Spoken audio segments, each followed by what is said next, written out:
السلام علیکم۔ بسم اللہ الرحمن الرحیم۔ محترم سامعین، تقوی اور پرہیزگاری کے پھولوں کو اپنے دامن پر سجانے والے حضرت عیسیٰ علیہ السلام کے تابعی اور نبی رحمت نور مجسم حضور نبی کریم صلی اللہ تعالیٰ علیہ وآلہ وسلم کے صحابی ہونے کا اعزاز حاصل کرنے والے مشہور صحابی رسول حضرت سلمان فارسی رضی اللہ تعالیٰ عنہ کے اسلام لانے کا واقعہ بہت اہم ہے۔ حضرت سلیمان فارسی رضی اللہ تعالیٰ عنہ کی زندگی کا آغاز ایک مجوسی گھرانے سے ہوا جو آگ کی پوجا کرتے تھے۔ حضرت سلیمان فارسی رضی اللہ تعالیٰ عنہ کا تعلق اصفہان یعنی ایران سے تھا۔ آپ رضی اللہ تعالیٰ عنہ کے والد ایک سردار اور جاگیردار تھے۔ گھر میں عیش و فراوانی تھی، لیکن انہوں نے تلاش حق کے لیے مصائب برداشت کیے۔ اس بستی کے زیادہ تر باشندے آتش پرست تھے۔ آتش کو جلائے رکھنا مذہبی فرائضہ سمجھتے تھے۔ حضرت سلیمان فارسی رضی اللہ تعالیٰ عنہ کے والد کی دلی آرزو تھی کہ اس کا بیٹا ایران کا مذہبی پیشوا بنے، اس لیے آتش کدے کو مسلسل جلائے رکھنے کی ذمہ داری بیٹے کو سونپ رکھی تھی۔ اس ہونہار اور زیرک بیٹے کے ساتھ ایک حیرت انگیز واقعہ پیش آیا۔ حضرت سلیمان فارسی رضی اللہ تعالیٰ عنہ فرماتے ہیں، ایک دن میں گھر سے نکلا تو میرا گزر ایک کلیسا کے پاس سے ہوا جہاں عیسائی عبادت میں مصروف تھے۔ میں اندر چلا گیا۔ مجھے ان کا طرز عبادت بہت پسند آیا اور میرا دل ان کے دین کی طرف راغب ہو گیا۔ میں نے عیسائیوں سے پوچھا، تمہارے اس دین کا مرکز کہاں ہے؟ انہوں نے مجھے بتایا شام میں۔ رات کو گھر واپس لوٹا اور ابا جان کو بتایا کہ آج میرا گزر عیسائیوں کی عبادت خانے سے ہوا۔ مجھے ان کی عبادت کا انداز پسند آیا۔ میرا باپ یہ باتیں سن کر بہت پریشان ہوا۔ اسے اندیشہ ہوا کہ کہیں اپنے آبائی دین سے برگشتہ نہ ہو جاؤں۔ اس نے مجھے گھر میں قید کر دیا۔ ایک دن موقع پاتے ہی گرجے میں پیغام بھیجا کہ جب کوئی ملک شام کی طرف جانے والا قافلہ آپ کے پاس آئے تو مجھے اطلاع کر دینا۔ تھوڑے ہی دنوں کے بعد ایک قافلہ شام جانے کے لیے وہاں آ پہنچا۔ اہل کلیسا نے مجھے اطلاع کر دی۔ میں کسی طریقے سے گھر سے نکلا اور اس قافلے کے ساتھ ہو لیا۔ شام پہنچ کر میں بڑے پادری کے خدمت میں حاضر ہوا اور عرض کی کہ مجھے عیسائیت میں دلچسپی ہے۔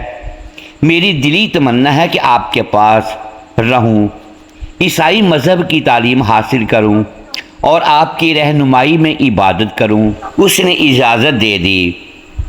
میں نے جی بھر کے اس کی خدمت کی، مگر تھوڑے ہی عرصے میں مجھے معلوم ہو گیا اس مذہبی پیشوا کا کردار درست نہیں۔ لوگ اپنا مال و متاع لے کر اس کی خدمت میں حاضر ہوتے تاکہ صدقہ و خیرات کیا جائے، تو یہ سارا مال خود ہڑپ کر جاتا۔ اس طرح اس نے 7 مٹکے سونے اور چاندی کے بھر لیے۔ مجھے وہ شخص بہت زیادہ برا لگا، لیکن کچھ ہی دنوں بعد اس کو موت نے دبوچ لیا۔ عیسائی پیروکار اسے عزت و اکرام کے ساتھ دفنانے لگے۔ تو میں نے کہا، تمہارا پیشوا کوئی اچھا آدمی نہیں تھا، اور اگر میری باتوں پر یقین نہیں آتا تو آؤ میں تمہیں اس کا خفیہ خزانہ دکھاتا ہوں۔ جب انہوں نے سونے اور چاندی کے بھرے ہوئے مٹکے دیکھے تو حیران رہ گئے اور ان کو اپنے قبضے میں لے لیا اور اس کو دفن کرنے کی بجائے سنگسار کر دیا۔ چند دن گزرنے کے بعد لوگوں نے ایک دوسرے شخص کو اپنا مذہبی رہنما منتخب کر لیا۔ میں نے ان سے تعلیم حاصل کرنا شروع کر دی اور خدمت کو اپنی سعادت سمجھنے لگا۔ وہ بڑا ہی عابد، زاہد اور خوف خدا رکھنے والا شخص تھا، اس لیے مجھے اس سے عقیدت ہو گئی۔ جب اس کی موت کا وقت قریب آیا تو میں رونے لگا کہ اب میں کہاں جاؤں گا۔ اس نے کہا، بیٹا موصل میں فلاں شخص کے پاس چلا جانا، اس طرح میں موصل آ گیا۔ پھر یکے بعد دیگرے ایک استاد کی موت کے بعد دوسرے کی موت موصل سے نصیباً نامی بستی اور پھر اموریہ بستی نصیحت کے مطابق پہنچ گیا۔ قدرت کا کرنا ایسا ہوا کہ اس استاد کو بھی زیادہ مہلت نہ مل سکی اور وہ بستر مرگ پر پہنچا۔ تو میں نے حسب سابق عرض کی، میں کہاں جاؤں؟ اس نے میری معصومانہ حالت دیکھ کر بڑے واضح انداز میں کہا، اے حق کے متلاشی بیٹے، اس دنیا میں مجھے کوئی ایسا شخص نظر نہیں آتا جس کی صحبت میں تمہیں امن و سلامتی نصیب ہو۔ ہاں، اب نبی آخری الزمان کے ظہور کا وقت قریب ہے، جو دین ابراہیمی پر ہوں گے، اس مقام کی جانب ہجرت کریں گے جو دو پہاڑوں کے درمیان ہوگا، جہاں کھجور کے درخت کثرت سے پائے جائیں گے۔ ان کے دونوں کندھوں کے درمیان مہر نبوت ہوگی۔ وہ ہدیہ قبول کریں گے اور صدقہ نہیں کھائیں گے۔ راہب کے انتقال کے بعد آپ رضی اللہ تعالی عنہ نے اس وصیت کو پیش نظر رکھا اور ایک قافلے کے ہمراہ آگے بڑھ گئے۔ راستے میں قافلے والوں کی نیت بدل گئی اور انہوں نے آپ رضی اللہ تعالی عنہ کو ایک یہودی کے ہاتھ بیچ دیا۔ یہاں کی اس متلاشی کو غلامی کی زنجیروں میں جکڑ دیا گیا۔ آپ تقریباً 10 بار بیچے گئے، بالآخر بکتے بکاتے مدینہ منورہ پہنچ گئے۔ آپ رضی اللہ تعالی عنہ ایک مرتبہ کھجور کے درخت پر چڑھ کر کھجور توڑ رہے تھے کہ خبر سنی کہ نبی آخر الزمان حضور نبی کریم صلی اللہ تعالی علیہ وآلہ وسلم ہجرت فرما کر مدینہ کے قریب مقام بقا میں تشریف لا چکے ہیں۔ اسی وقت دل بے قرار ہو گیا، فوراً نیچے تشریف لائے اور خبر لانے والے سے دوبارہ یہ روح پرور خبر سننے کی خواہش ظاہر کی۔ یہودی آقا نے اپنے غلام کی تجسس اور بے قراری دیکھی تو غصے میں آ گیا اور ایک زوردار تھپڑ رسید کر کے کہنے لگا، تمہیں ان باتوں سے کیا مطلب؟ جاؤ دوبارہ کام پر لگ جاؤ۔ آپ رضی اللہ تعالی عنہ دل پر پتھر رکھ کر خاموش ہو گئے، لیکن متاع صبر و قرار تو لٹ چکا تھا، لہٰذا جو ہی موقع ملا چند تازہ کھجوریں ایک طباق میں رکھ کر بارگاہ رسالت میں حاضر ہوئے اور عرض کی، یہ صدقہ ہے، قبول فرما لیجئے۔ حضور نبی کریم صلی اللہ تعالی علیہ وآلہ وسلم نے صحابہ کرام سے فرمایا، تم کھا لو اور خود تناول نہ کیا۔ آپ نے دل میں کہا، ایک نشانی تو پوری ہوئی۔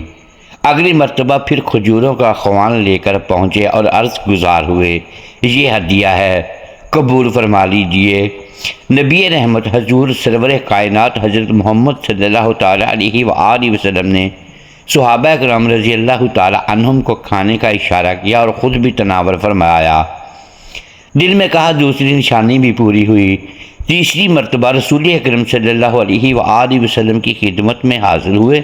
اس وقت آپ جنت البقیع میں اپنے ایک صحابی کی تدفین کے لیے وہاں تشریف فرما تھے۔ آپ صلی اللہ علیہ وآلہ وسلم نے 2 چادریں زیب تن کی ہوئی تھیں۔ حضرت سلمان رضی اللہ تعالی عنہ آپ صلی اللہ علیہ وآلہ وسلم کی شان پر مہر نبوت دیکھنے کی کوشش میں تھے، جس کے بارے میں انہیں اموریہ کے پادری نے بتایا تھا۔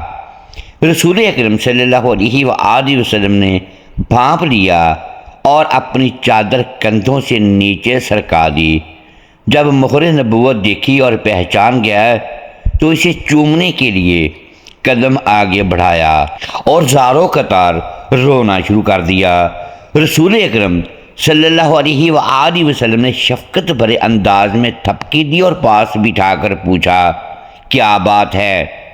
انہوں نے اپنی درد بھری داستان سنائی۔ آپ صلی اللہ علیہ وآلہ وسلم نے دلچسپی کا اظہار کرتے ہوئے فرمایا، ان ساتھیوں کو بھی یہ داستان سناؤ۔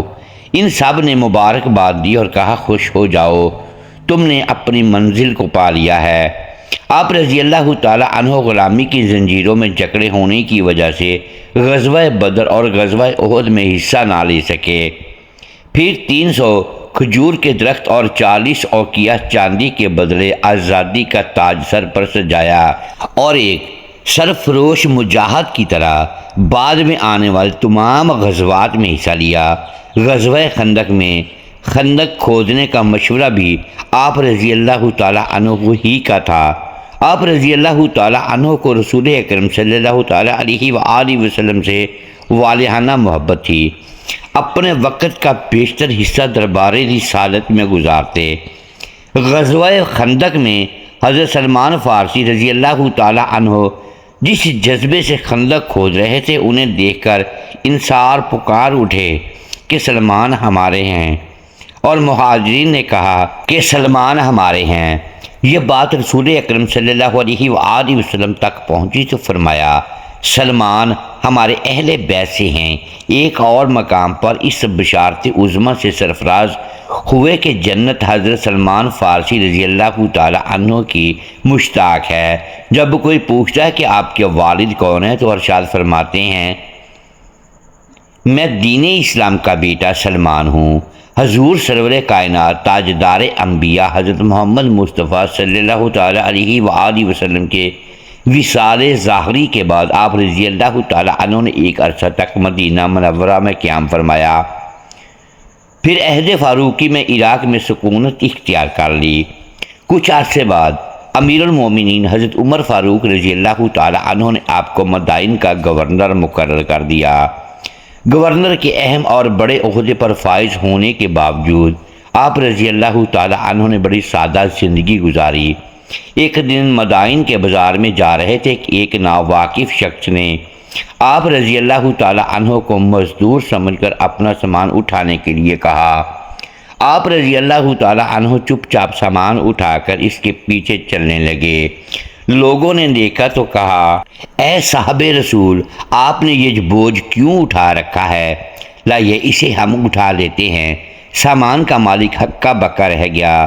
پھر نہایت شرمسار ہو کر آپ رضی اللہ تعالیٰ عنہ سے معافی مانگی اور سامان اتروانا چاہا، لیکن آپ رضی اللہ تعالیٰ عنہ نے فرمایا میں نے تمہارا سامان اٹھانے کی نیت کی تھی، اب اسے تمہارے گھر تک پہنچا کر ہی دم لوں گا۔ آپ رضی اللہ تعالیٰ عنہ راہ خدا میں مال خرچ کرنے کو محبوب رکھا کرتے تھے، چنانچہ بطور تنخواہ 4 یا 5 ہزار درہم ملتے، لیکن پوری تنخواہ مساکین میں تقسیم فرما دیتے اور خود کھجور کے پتوں سے ٹوکریاں بنا کر درہم کماتے اور اس پر اپنا گزر بسر کرتے تھے۔ آپ رضی اللہ تعالیٰ عنہ نے 10 رجب المرجب 33 یا 36 ہجری میں اس دنیا سے کوچ فرمایا۔ مزار مبارک عراق کے شہر مدائن میں ہے، جسے سلمان پاک بھی کہا جاتا ہے۔ آپ رضی اللہ تعالیٰ عنہ کی عمر کے بارے میں مختلف روایات ملتی ہیں، اس پر سبھی متفق ہیں کہ 250 سال سے بہرحال زیادہ ہے۔ بعض اہل سیر نے تو 350 سال عمر بتائی ہے اور کہتے ہیں کہ آپ رضی اللہ تعالیٰ عنہ نے حضرت عیسیٰ علیہ السلام کے حواریوں کا زمانہ پایا ہے۔ حضرت داؤد علیہ السلام نے بیت المقدس کی دوبارہ بنیاد رکھی اور پھر آپ علیہ السلام کے جانشین اور فرزند حضرت سلیمان علیہ السلام نے مسجد اقصی کی مکمل تعمیر فرمائی۔ غرض یہ کہ احادیث اور تاریخی روایتوں سے یہ پتہ چلتا ہے کہ بیت المقدس کو کئی مرحلوں اور کئی ادوار میں بار بار تعمیر کیا گیا، نیز اس کی تجدید کئی پیغمبروں نے کی۔ مسجد اقصی کی مکمل تعمیر حضرت سلیمان علیہ السلام کے دور میں ہوئی، جس کی تائید نہ صرف اسلامی بلکہ اسرائیلی روایتوں سے بھی ملتی ہے۔ یہ بات بہت مشہور ہے کہ مسجد اقصی کی پہلی تعمیر حضرت داؤد علیہ السلام اور ان کے بیٹے حضرت سلیمان علیہ السلام نے کی، لیکن یہ بات غلط ہے کیونکہ ہم پہلے بھی حدیث بیان کر چکے ہیں کہ جس میں حضرت ابو ذر غفاری رضی اللہ تعالیٰ عنہ نے حضور اکرم صلی اللہ علیہ وآلہ وسلم سے پوچھا کہ بیت اللہ اور مسجد اقصی کی تعمیر میں کتنے سال کا فرق ہے؟ تو حضور نبی اکرم صلی اللہ تعالیٰ علیہ وآلہ وسلم نے فرمایا کہ 40 سال کا۔ اس حدیث سے ثابت ہوتا ہے کہ مسجد اقصی کی بنیاد رکھنے والے بھی حضرت آدم علیہ السلام ہیں۔ ان کے بعد حضرت ابراہیم علیہ السلام نے حضرت آدم کی مقرر کردہ بنیادوں پر مسجد اقصی کی تعمیر کی۔ حضرت ابراہیم علیہ السلام کے بعد حضرت داؤد علیہ السلام نے اللہ کی عبادت کے لیے اس عظیم و شان مسجد کا از سر نو تعمیر کا آغاز کیا۔ اسی تعمیر کو ہیکل سلیمانی کہا جاتا ہے، جسے حضرت سلیمان علیہ السلام نے اپنے والد کی وصیت کے مطابق نہایت اہتمام اور شان سے مکمل کروایا، یہاں تک کہ اس کی تعمیر میں اتقان و استحکام کے لیے جنات سے بھی خدمت لی، کیونکہ حضرت سلیمان علیہ السلام نے اس مسجد بیت المقدس کی تکمیل کی اور نمایاں عظیم و شان تعمیرات آپ علیہ السلام نے کروائیں، اس لیے اسے ہیکل سلیمانی کہا جاتا ہے۔ معلوم ہوا کہ ہیکل سلیمانی سے مراد وہی مسجد بیت المقدس ہے جس کی تعمیر کا ذکر قرآن مجید نے بھی کیا ہے اور جو آج تک بھی موجود ہے، جہاں سے رسول صلی اللہ علیہ وآلہ وسلم کو معراج کے موقع پر آسمانوں کے سفر کے لیے لے جایا گیا۔ اس کے علاوہ مزید کوئی خاص وجہ کی تعمیر مراد نہیں ہے۔ پھر حضرت سلیمان علیہ السلام نے اس کی تکمیل فرمائی۔ جب حضرت سلیمان علیہ السلام مسجد اقصی کی تعمیر فرما رہے تھے تو ابھی اس میں کچھ کام تعمیر کا باقی تھا، اور یہ تعمیر کا کام جنات کے سپرد تھا۔ جنات کو تو جانتے ہی ہوں گے آپ کے، ان کی طبیعت میں سرکشی غالب ہوتی ہے۔ وہ تو صرف حضرت سلیمان علیہ السلام کے خوف سے کام کرتے تھے۔ اللہ کے پیغمبرز کو چونکہ اپنی موت کا پتہ ہوتا ہے، تو جیسے ہی حضرت سلیمان علیہ السلام کی موت کا وقت قریب آیا تو آپ علیہ السلام سوچنے لگے کہ اگر میری وفات کا جنات کو علم ہو گیا تو وہ فوراً کام چھوڑ بیٹھیں گے اور تعمیر رہ جائے گی۔ حضرت سلیمان علیہ السلام نے تعمیر کی جگہ ایک شیشے کا محراب بھی بنوایا ہوا تھا، جس میں وہ عبادت بھی کرتے اور مسجد کی تعمیر پر نظر بھی رکھتے تھے۔ آپ کا معمول تھا کہ کئی مہینے تک آپ اس محراب میں بیٹھے رہتے۔ حضرت سلیمان علیہ السلام نے باذن ربانی یہ کیا کہ جب موت کا وقت آیا تو موت کی تیاری کر کے اپنے محراب میں داخل ہو گئے، جو شفاف شیشے سے بنی ہوئی تھی۔ باہر سے اندر کی سب چیزیں نظر آتی تھیں، اور اپنے معمول کے مطابق عبادت کے لیے اپنی چھڑی کا سہارا لے کر کھڑے ہو گئے کہ روح پرواز کرنے کے بعد بھی جسم اس عصا کے سہارے اپنی جگہ جمع رہے۔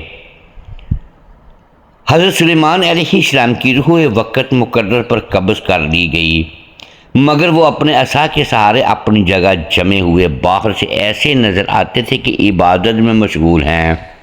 جنات کی یہ مجال نہ تھی کہ پاس آ کر دیکھ سکتے۔ حضرت سلیمان علیہ السلام کو زندہ سمجھ کر کام میں مشغول رہے، یہاں تک کہ سال بھر گزر گیا اور تعمیر بیت المقدس کا بقیہ کام پورا ہو گیا تو اللہ تعالیٰ نے گھن کے کیڑے کو، جس کو دیمک بھی کہا جاتا ہے، حضرت سلیمان علیہ السلام کے عصا پر مسلط کر دیا، جس نے لکڑی کو اندر سے کھا لیا، اور سہارا جیسے ہی ختم ہوا تو حضرت سلیمان کا جسم زمین پر گر گیا، جس سے جنات کو بھی پتہ چلا کہ حضرت سلیمان علیہ السلام کی روح پرواز کر چکی ہے۔ اس واقعہ کو اللہ تعالیٰ نے سورہ سبا میں یوں بیان فرمایا: پھر جب ہم نے ان پر موت کا حکم بھیجا تو جنوں کو ان کی موت کا علم نہ ہوا، مگر زمین کی دیمک ان کا عصا کھاتی رہی، اور جب سلیمان علیہ السلام زمین پر آئے تو جنات پر وہ حقیقت کھل گئی۔ اگر وہ غیب جانتے تو اس خاری کے عذاب میں نہ ہوتے۔